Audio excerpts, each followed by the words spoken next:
L'avenir de l'humanité est-il programmé? Il y a des siècles en arrière, rien de tout ce qui t'entoure actuellement n'existait. Il n'y avait rien.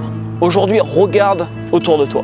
Il y a des choses partout. En une poussière de temps à l'échelle de l'univers, nous avons construit des choses incroyables. Si on y prête un peu plus attention, l'espace-temps sur lequel tu vas vivre ton existence est microscopique. Qu'y aura-t-il sur cette Terre dans 100 ans, dans 1000 ans, dans 10 000 ans, 100 000 ans, dans 1 million d'années? D'après toi, à la place où tu te trouves actuellement, qu'est-ce qu'il y aura dans 1 million d'années? N'hésite pas à partager ton avis dans les commentaires.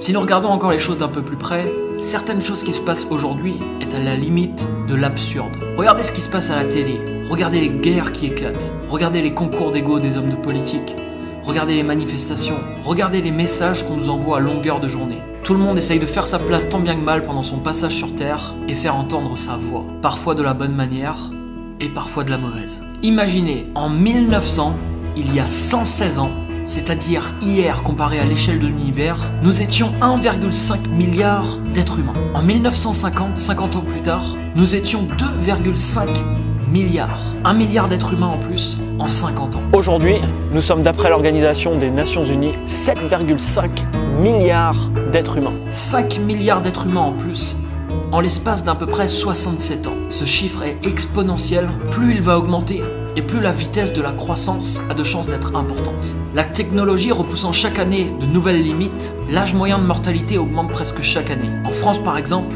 l'espérance de vie des femmes en 20 ans a progressé de 3,6 années et celle des hommes de 5,6 années. À l'heure où j'écris cette vidéo et à l'heure où vous êtes en train de l'écouter, à chaque instant, des êtres humains quittent ce monde et d'autres y arrivent. Imaginez, 5 milliards d'êtres humains en plus sur cette planète Terre en l'espace d'environ 67 ans. Combien serons-nous sur cette planète en 2100? Combien serons-nous en l'an 3000? Pensez-vous que cette planète arrivera à accueillir autant de monde? Pensez-vous que la technologie va permettre aux hommes d'habiter sur d'autres endroits qui sont encore inexplorés aujourd'hui? Ces questions peuvent paraître bizarres, mais il faut bien être conscient que c'est le genre de questions auxquelles devront répondre des personnes dans très peu de temps. Pensez-vous que l'avenir de l'humanité est écrite? Pensez-vous que tout est déjà planifié et que la Terre a par exemple une date de fin de cycle? Personnellement, j'aimerais pouvoir me téléporter dans 1000 ans pour voir comment le monde a évolué.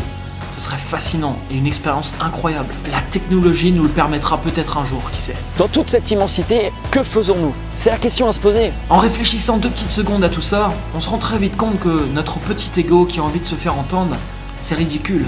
Et que beaucoup de choses qui se passent dans ce monde est ridicule. Dans le moment présent, on a très peu conscience du temps qui s'écoule, mais pourtant, ce temps s'écoule très vite. On en est moins conscient, je pense, quand on est plus jeune. Mais réfléchissez un instant. Il y a 10 ans, vous aviez quel âge? Allez-y, jouez le jeu. Vous aviez quel âge il y a 10 ans? Vous vous rappelez un peu ce que vous faisiez? Les personnes que vous fréquentiez? L'endroit où vous viviez? Repensez un peu à tout ça. Aujourd'hui, dans le moment présent, vous avez 10 ans de plus au compteur. Combien de cycles de 10 ans, d'après vous, vous reste-t-il avant de vous éteindre? Combien? 4, 5, 6, 7, peut-être 8? En fait, même si dans le moment présent, il nous est difficile de nous imaginer à la fin de notre cycle sur cette Terre, il faut bien se dire que tout cela va se passer très vite. Si vos grands-parents sont encore de ce monde, allez leur demander s'ils s'imaginaient avoir l'âge qu'ils ont aujourd'hui aussi rapidement. Demain, c'est nous qui allons prendre leur place.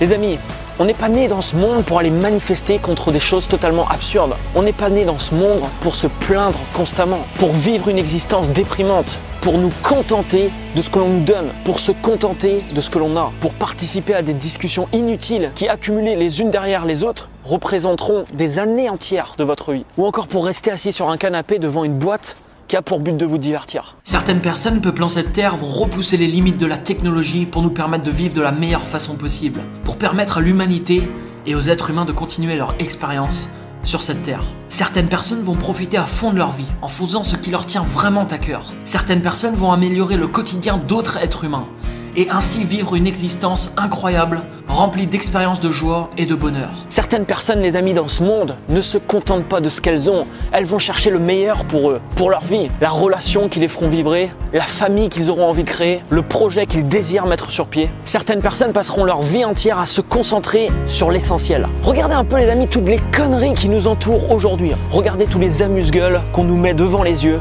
chaque jour. Tout ça sont des choses futiles et complètement insignifiantes. Prenez de la hauteur sur toutes ces choses, les amis, et vous comprendrez qu'elles sont juste là pour vous faire perdre du temps. Se divertir devant une émission de télé ou se défoncer la tête au comptoir du coin avec le pote Roger qui refait le monde une fois bourré, c'est bien. Mais au lieu de parler d'expérience, ou au lieu de regarder d'autres personnes faire des expériences et de les commenter, au lieu de rêver à quelle expérience vous pourriez faire, ne serait-ce pas plutôt judicieux de commencer à vivre des expériences enrichissantes, des expériences positives, des expériences de contribution, d'évolution, des expériences de vie qui vous laissera en bouche une saveur très spéciale.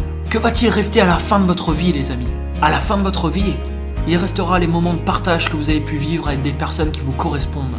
À la fin de votre vie, il restera les expériences de tous les endroits que vous aurez pu explorer, de tous les projets que vous aurez pu mettre sur pied, de l'impact que vous aurez pu créer, des moments incroyables de bonheur que vous aurez vécu. À la fin de votre vie, vous vous rappellerez d'aucun des moments assis dans votre canapé. Vous vous rappellerez aucune des conversations inutiles que tant de gens entretiennent chaque jour et qui se répètent sans cesse. Vivez une expérience, les amis, qui vaut la peine d'être vécue. Vivez votre vie, les amis, et vivez-la à fond. Parce que tout comme la boîte de conserve qu'il y a dans votre placard, elle aussi, elle a une date de péremption. Je vous kiffe. Laissez-moi un commentaire en bas de cette vidéo. Je suis curieux d'avoir votre avis sur ce sujet. Partagez cette vidéo autour de vous. Abonne-toi à cette chaîne si ce n'est pas encore fait. Et mets-moi un énorme like juste en dessous.